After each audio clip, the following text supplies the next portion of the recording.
வணக்கம் தோழர்களே, இது நண்பரும் நான் முருகேசன். இந்த காணொலியை பார்க்கும் அன்பர்கள் தயவு செய்து சப்ஸ்கிரைப் பண்ணுங்கள், லைக் பண்ணுங்கள், ஷேர் பண்ணுங்கள். உங்களுடைய மேலான ஆதரவை கொடுங்கள்.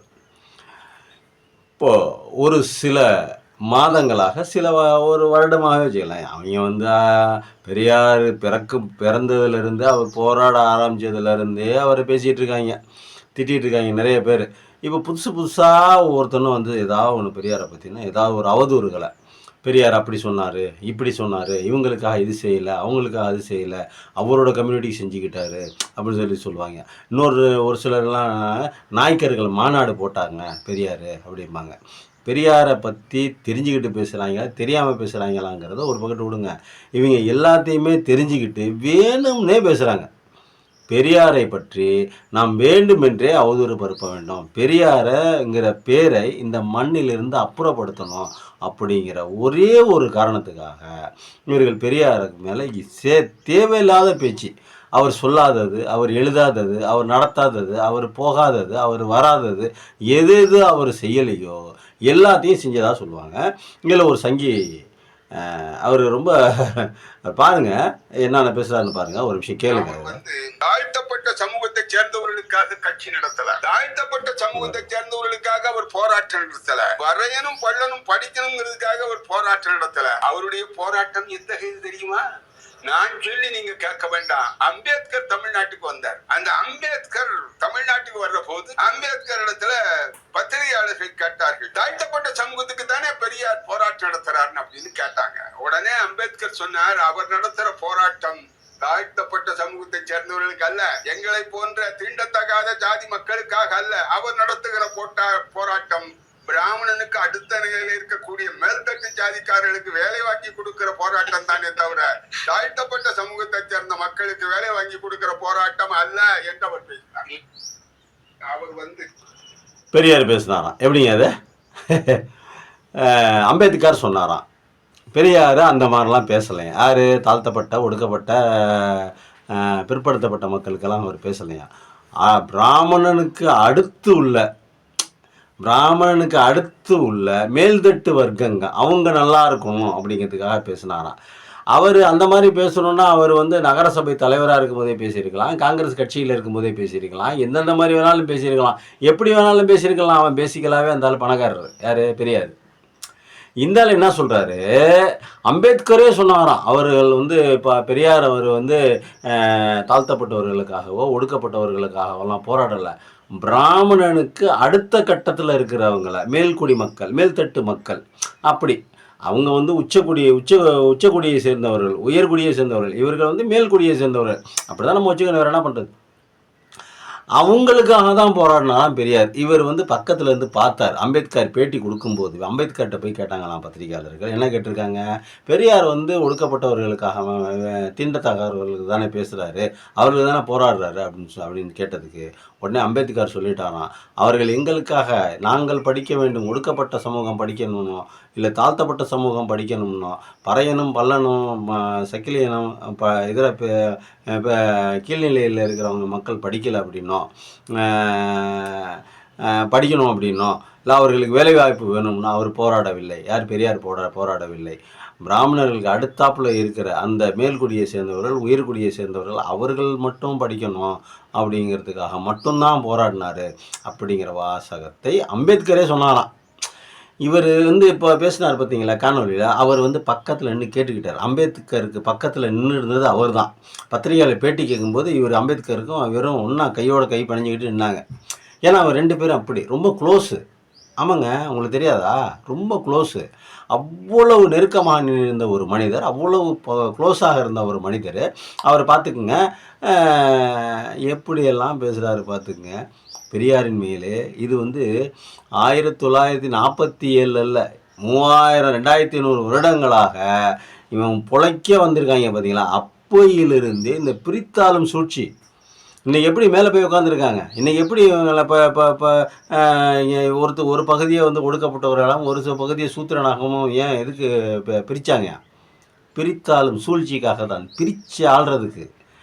உனக்கு என்ன சொன்னான் இப்போ இஸ்ரேஜா? என்ன சொன்னார்? தாழ்த்தப்பட்டவர்கள் கோயிலுக்குள் வந்தால் சூத்திரர்கள் பிராமண அளவுக்கு போக மாட்டாங்க. என்ன சொல்ல வர்றார் அப்படின்னா, அவர் சூத்திரர்களே, தாழ்த்தப்பட்டவர்களையும் ஒடுக்கப்பட்டவர்களையும் கோயிலுக்குள்ளே அனுமதிக்காதீங்க, அது உங்களுடைய பொறுப்பு.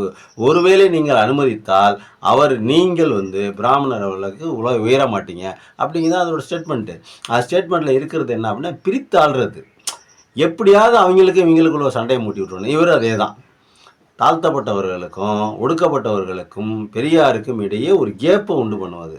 இப்போ யார் பெரியார் தூக்கி பிடிச்சிக்கிட்டு இருக்காங்க? ஒடுக்கப்பட்ட மக்கள், தாழ்த்தப்பட்ட மக்கள், பட்டியலின மக்கள் தான் பெரியார் தூக்கி பிடிச்சிட்டு இருக்காங்க. இப்போ இவங்களோட கான்செப்ட் என்ன? எப்படியாவது பிரிச்சிடணும், ஒரு இடைவெளியை உண்டு பண்ணிடணும். இது பெரியார், இது ஒடுக்கப்பட்ட பட்டியலின மக்கள், 2 பேரும் இப்படி ஒட்டி அடியே ஒரே கோட்டில் போகிறதுனால தான் இவங்களால் எங்கேயுமே தமிழ்நாட்டில் ஜெயிக்க முடியல, எந்த வேலையும் பண்ண முடியல. எதுக்கு எடுத்தாலும் பெரியாருங்கிறாங்க.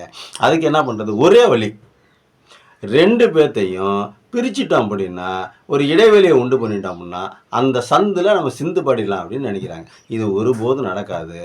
பெரியார் போராடினது, அவர் சாகிற வரைக்கும் போராடினது எல்லா மக்களுக்குமாகத்தான். செக்யுலர், ஒரு ஏற்றத்தாழ்வின் இல்லாத ஒரு சமுதாயத்தை படைக்க தான் பெரியார் போராடினார். ஒடுக்கப்பட்ட மக்களுக்காகத்தான் போராடினார், தாழ்த்தப்பட்ட மக்களுக்காகத்தான் போராடினார். இதுக்கான நிறைய ஆவணங்கள் இருக்குது, நிறைய சாட்சிகள் இருக்குது, நிறைய இருக்குது. ஆனால் இவன் என்ன பண்ணுவான் தெரியுங்களா? இன்னொருத்தன் அதே மாதிரி தான் ஒரு கதை கட்டினார். இன்னொரு பெரிய மனுஷன் அவர் உடனே அம்பேத்கர் வேற ஒடுக்கப்பட்ட சாதி, திருமாவளவன் வேற ஒடுக்கப்பட்ட சாதி, 2 பேர்த்துக்கு என்ன சம்மந்தம் இருக்குது? இவங்க வேற நீங்கள் 2 பேரும் வேறையாக இருக்கும்போது ஏன் நீ போய் திருமாவளவன் போய் அவரை போய் அம்பேத்கர் தூக்கி பிடிச்சிட்டு இருக்காரு அப்படின்னு. இது எப்படியாப்பட்ட பிரித்தாலும் சூழ்ச்சி பாருங்கள். இந்த மாதிரி குள்ள நெறி வேலை பார்க்குறதுல இவங்க பகா கட்டிக்காரங்க. ஆரம்பத்திலேருந்து குள்ள நெறி வேலை பார்த்து தான் இந்தியாவை ஒரு மோசமான காலகட்டத்துக்கு தள்ளி வச்சுருந்தாங்க. எல்லாத்துக்கும் இவங்களே பெரிய ஆளாக இருக்கிறது, எல்லாத்துக்கும் இவங்களே இது பண்ணுறது. யாருக்கு இங்கிட்டு தென்னை மரத்தில் ஒரு குத்து, பனை மரத்தில் ஒரு குத்து அப்படின்னு சொல்லுவோம்ல, அதே மாதிரி இங்கிட்டு ஒரு 2 பேச்சு நல்ல பேச்சு, அங்கிட்ட ஒரு 2 பேச்சு நல்ல பேச்சு. பாத்தியா உன்னை இப்படி சொல்லிட்டாரு, பாத்தியா உன்னை அப்படி சொல்லிட்டாரு, பார்த்தீங்களா உங்களை இப்படி சொல்லிட்டாரு, இப்படின்னு சொல்லியே பிரிச்சிட்டா ஊரு 2 பட்டா கூத்தாடிக்க கொண்டாட்டமா இல்லையா? இதே பழமொழியை நம்ம மறந்துடக்கூடாது. ஊரு 2 பட்டா இந்த மாதிரி கூத்தாடிங்க இருக்காங்க பார்த்தீங்களா, அவங்களுக்கு கொண்டாட்டமாகி போயிடும். என்னைக்கு நம்ம ஒத்துமையாக இருக்கமோ அன்னைக்கு தான் நாம் வெல்ல முடியும், நாம் ஜெயிக்க முடியும். தமிழர்கள் திராவிடர்களாக என்னைக்கு நம்ம ஒத்துமையாக இருக்கிறோமோ அன்னைக்கு தான் நம்மளை நம்மளுடைய இலக்கை அடைய முடியும், நம்மளுடைய லட்சியத்தை அடைய முடியும், நாம் உயரங்களை தொட முடியும், படிக்க முடியும், படித்த அனைத்து வசதி வாய்ப்புகளையும் அனுபவிக்க முடியும், அடைய முடியும். இல்லை இவங்கள மாதிரி பிரித்து விட்றவங்க பேச்சை கேட்டுக்கிட்டு இருந்தோம் அப்படின்னா நம்மளை பிரித்து விட்டுட்டு போயிடுவாங்க. நம்ம தனித்தனியாக நின்றுக்கிட்டு காலமாக எப்படி 3000 வருஷமா இன்னமும் சாதி குடும்பம் தானே. வெளியே தான் பேசுகிறதுக்கு நகரங்களில் நகர்ப்புற பகுதிகளெலாம் அவன் வேலையை அவன் பார்க்குறான். இன்னும் கிராமங்களில் சாதி இன்னும் தலைவிரிச்சாடுது, ரொம்ப கோரமாக இருக்குது, ரொம்ப கொடூரமாக இருக்குது சாதி. அப்படி இருக்கிற காலகட்டத்தில் நம்ம இவங்கள மாதிரி புல்லுருவிங்க பேச்சு கேட்டுக்கிட்டு தயவு செய்து பிரிஞ்சு போயிடாதீங்க. அனைவரும் ஒற்றுமையாக இருப்போம். பெரியார் நமக்காகத்தான் போராடினார், நம்மளுடைய நலனை தான் தூக்கி பிடித்தார், நமக்காகத்தான் அவருடைய சொத்து சோத்தம் எல்லாத்தையும் விட்டுட்டு பரதேசியாக மூத்திர சட்டியை கையில் பிடித்து கொண்டு ஊர் ஊராக தெருவாக அவர் நமக்காக தான் பாடினார், நமக்காக தான் பேசினார், நமக்காகத்தான் வாழ்ந்தார். 94 வயசு வரைக்கும் அவர் வாழ்ந்தது ஒடுக்கப்பட்ட, தாழ்த்தப்பட்ட, பட்டியலின, பிற்படுத்தப்பட்ட, மிகவும் பிற்படுத்தப்பட்ட அனைவருக்கும் அவருடைய போராட்டம் ஒன்று தான். ஒரே ஒரு பிரிவினருக்கு இது மாதிரி தான், பார்ப்பனியத்தை எதிர்த்து தான், பார்ப்பனர்களை எதிர்த்தல்ல, பார்ப்பனியங்கிற அந்த சிந்தனையை எதிர்த்து தான் போராடினார். அங்கேயும் அவருடைய நண்பர்கள் நிறைய பேர், ஏன் மூதறிஞரே அவருடைய நண்பர் தானே, அங்கேயே அவருக்கு நிறைய நண்பர்கள் இருந்தாங்க. இந்த மாதிரி பொய்யான புரட்டான கதைகளை ஒப்பிக்கிறாங்க பார்த்தீங்களா, பொய்யா இவங்களே ஒன்று திரட்டி ஒப்பிப்பாங்க. அதெல்லாம் நம்பாதீங்க. நன்றி, வணக்கம்.